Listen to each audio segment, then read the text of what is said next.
सावन के कृष्ण पक्ष और शुक्ल पक्ष की पंचमी के दिन नाग पंचमी का त्योहार मनाया जाता है। 10 जुलाई को सावन शुक्ल पंचमी को बिहार, राजस्थान, बंगाल, ओडिशा में नाग पंचमी का त्योहार मनाया जा रहा था, जबकि देश के अन्य भागों में 25 जुलाई सावन कृष्ण पंचमी को यानी कि आज के दिन नाग पंचमी मनाई जाएगी। इस दिन नाग देवता की पूजा की जाती है। घर में गोबर से नाग बनाकर और मंदिर में जाकर भी इनकी पूजा की जाती है। माना जाता है कि इससे सर्पदंश का भय दूर होता है, साथ ही धन्य धान्य की प्राप्ति भी होती है। इस संबंध में नाग पंचमी की कई कथाएं भी प्रचलित हैं। नाग पंचमी की कथा का जिक्र करते हुए भविष्य पुराण के पंचमी कल्प में नाग पूजा, नागों की उत्पत्ति और उनके द्वारा पंचमी तिथि को खास बनाए जाने के कारण का जिक्र कहा गया है। दरअसल जब सागर मंथन हुआ था तब माता की आज्ञा न मानने के कारण इन्हें शाप मिला था कि राजा जनमेजय के यज्ञ में जलकर तुम सभी भस्म हो जाओगे। तब घबराए हुए नाग ब्रह्मा जी के शरण में पहुँचे। ब्रह्मा जी ने इन्हें बताया कि जब नागवंश में जरत्कारु के पुत्र आस्तिक होंगे वह आप सभी का रक्षा करेंगे। जिस दिन ब्रह्मा जी ने नागों को रक्षा का उपाय बताया था वह पंचमी तिथि थी। आस्तिक मुनि ने सावन की पंचमी को ही नाग को यज्ञ में जलने से बचाया और इनके ऊपर दूध डालकर जलते हुए शरीर को शीतलता प्रदान किया। इस समय ही नागों ने आस्तिक मुनि से कहा कि पंचमी को जो भी मेरी पूजा करेगा उसे नागदंश का भय नहीं रहेगा। तब से पंचमी तिथि के दिन नागों की पूजा की जाती है। नाग पंचमी की और भी कथाएं प्रचलित है। कहा जाता है कि प्राचीन काल में एक सेठ जी के 7 पुत्र थे। सातों के विवाह हो चुके थे। सबसे छोटे पुत्र की पत्नी उत्तम विचारों की और सुशील थी, परंतु उसके भाई नहीं था। एक दिन बड़ी बहू ने घर लीपने को पीली मिट्टी लाने के लिए सभी बहुओं को साथ चलने को कहा तो सभी डालियां और खुरपी लेकर मिट्टी खोदने लगी। तब वहाँ एक सर्प निकला जिसे बड़ी बहू खुरपी से मारने लगी। यह देखकर छोटी बहू ने उसे रोकते हुए कहा, मत मारो इसे, यह बेचारा निरपराध है। यह सुनकर बड़ी बहू ने उसे नहीं मारा। तब सर्प एक और जा बैठा।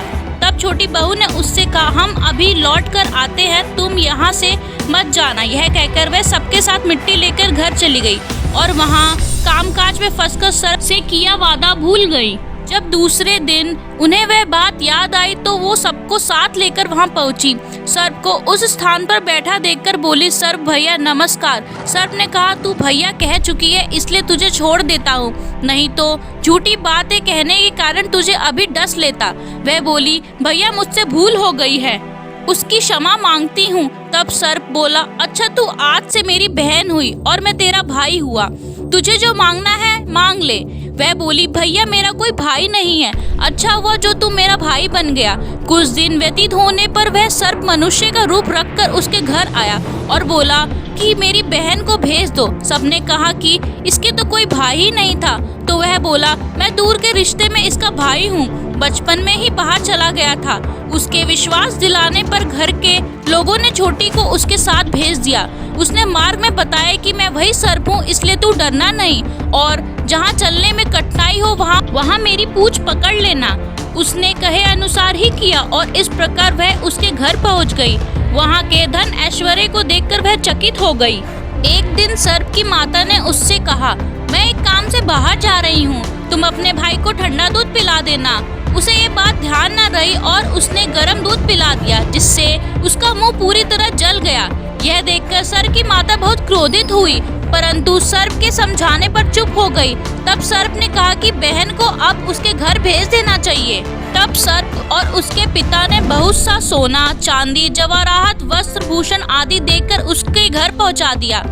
इतना ढेर सारा धन देखकर बड़ी बहू ने ईर्ष्या से कहा, भाई तो बड़ा धनवान है, तुझे तो उससे और भी धन लाना चाहिए। सर्प ने यह वचन सुना तो वो और सोने की वस्तुएं लेकर वहां पहुंचा।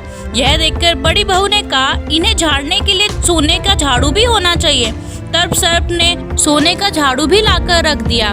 सर्प ने छोटी बहन को हीरा मणियों का एक अद्भुत हार दिया था।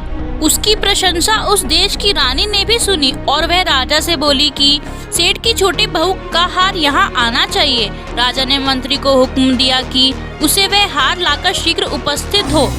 मंत्री ने सेठ जी से जाकर कहा कि महारानी जी छोटी बहू का हार पहनेंगी, वह उससे लेकर मुझे दे दो। सेठ जी ने डर के कारण छोटी बहू से हार मांगकर दे दिया।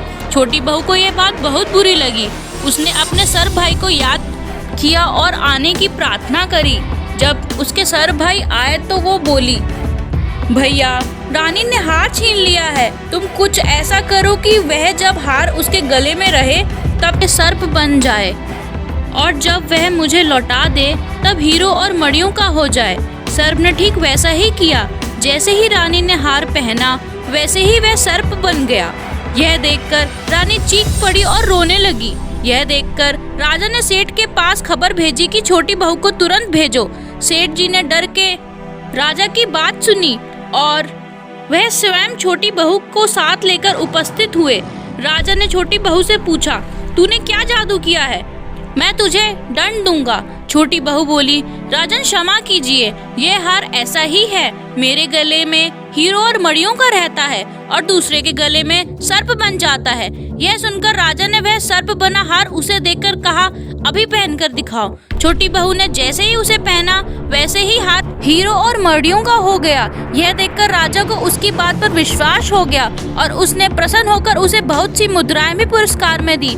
छोटी बहू वह सब लेकर अपने घर लौट आई। उसके धन को देखकर बड़ी बहू ने ईर्ष्या के कारण उसके पति को सिखाया कि छोटी बहू के पास कहीं से धन आया है। यह सुनकर उसके पति ने अपनी पत्नी को बुलाकर कहा, ठीक ठीक बता कि यह धन तुझे कौन देता है।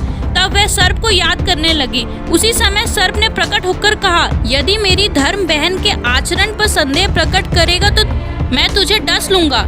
यह सुनकर छोटी बहू के पति को अपनी गलती का एहसास हुआ और उसने सर्प देवता का बड़ा सत्कार किया।